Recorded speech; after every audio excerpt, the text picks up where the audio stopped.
Selam, necəsən? Sağ ol, sen necəsən? Yaxşıyam. Teşekkürler, yaxşıyam. Harda yaşıyorsun?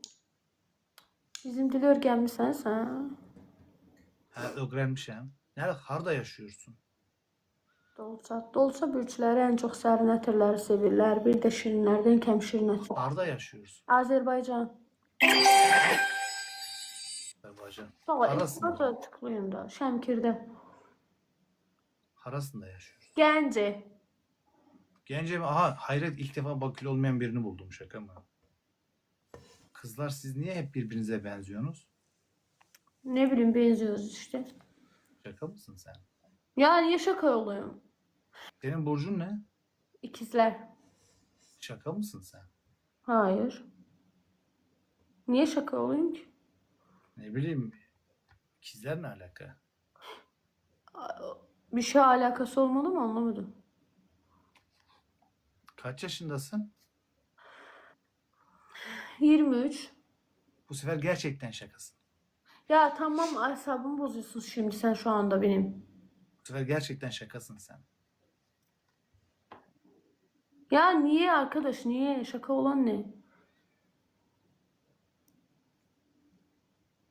Şaka olan ne? Sen 23'sen, ben 21 yaşındayım. Sen yaşlı gözüküyorsun bana ne? Sen de öyle görünüyorsun. Sen şimdi halihazırda 36-37 gösteriyorsun. Sen de 30 gösteriyorsun, 32 Ya falan. yemin ederim 23 yaşım var.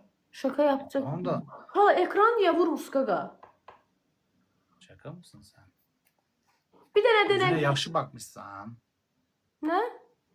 Özüne güzel bakmışsan, yaxşı bakmışsan. Ben hemşe güzelim. Bendeki bu Azerbaycanca dili şaka mı? Ekranı vurun da. Aa, o tırnaklar şaka mı? Bak şimdi seni sessiz alacağım. Sakin dur orada. Tırnakları diyorum, çok uzun. Şaka mı şaka mı? Bir şey soracağım sana. Sen AVM'ye girdiğin zaman seninle Anladın ne? AVM alışveriş, AVM Alfalasını alışveriş. için yazmayın da kurbanım. Rem. Alışverişe girdiğin zaman Sessiz seni atma. o tırnaklarla içeri alıyorlar mı?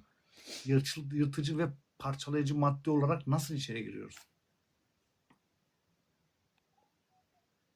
Şaka mı? Kapattın mı sesimi? ABM.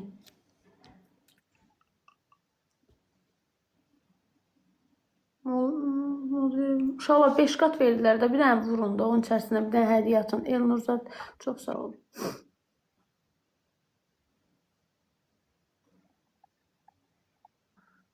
Ya çıkıyorum ben. Hadi işinle ol.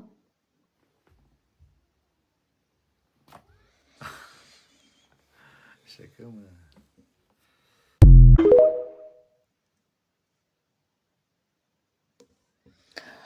Axır ki, mən deyirdim, Türk qardaşım, Türk abim, o da dilə gəldi. Gördünüz də nə dedi? Sən bu uzun dırnaqlarla, yəni marketlərə, butiklərə, digər alış-veriş mərkəzinə buraxırlar ya yox. Çünki o Türk kişisi bilir ki, bunlar başdan ayağa çirkabdır. İçində nəcisdə olan o qurtun yumurtaların hamısı var. Uzun dırnaqların hamısının içində o nəcisdə olan qurtlar var, onların yumurtaları var. Gəlib desinlər ki, Sara Səfra yalan deyirsən. Sonra bir iradında bildirdi ki, axır ki, deyir kimə deyirəm hardansan, Azərbaycanda hansı məmləkətdə, hansı əyalətdə yaşayırsan, hamı deyir Bakıda. Deyir şükür Allaha birinci dəfə idi ki, eşitdim ki, Şəmkir, Gəncə dedilər.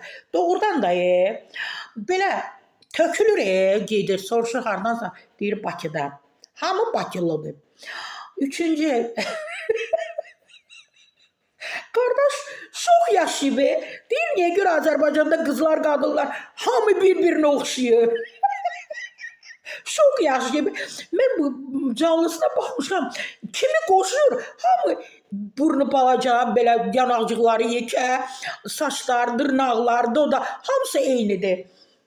Hörmətli Türk abimiz, Türk qardaşımız ona görə ki, bunların həkimləri eynidir. Bir həkimdir.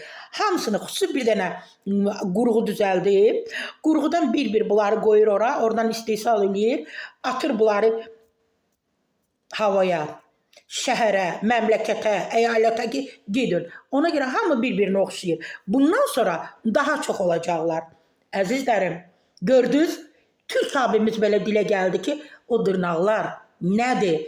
Bu dırnaqlarla sizi marketə və digər alış-veriş mərkəzinə buraxırlar. Niyə yaşayırsınız bu dünyada? Ay dırnaqların içində nəcis, nəcisin içində qurd yumurtaları olan uzun dırnaqlı qadınlar. Etməyin bunu. Utanc gətirirsiniz bizə.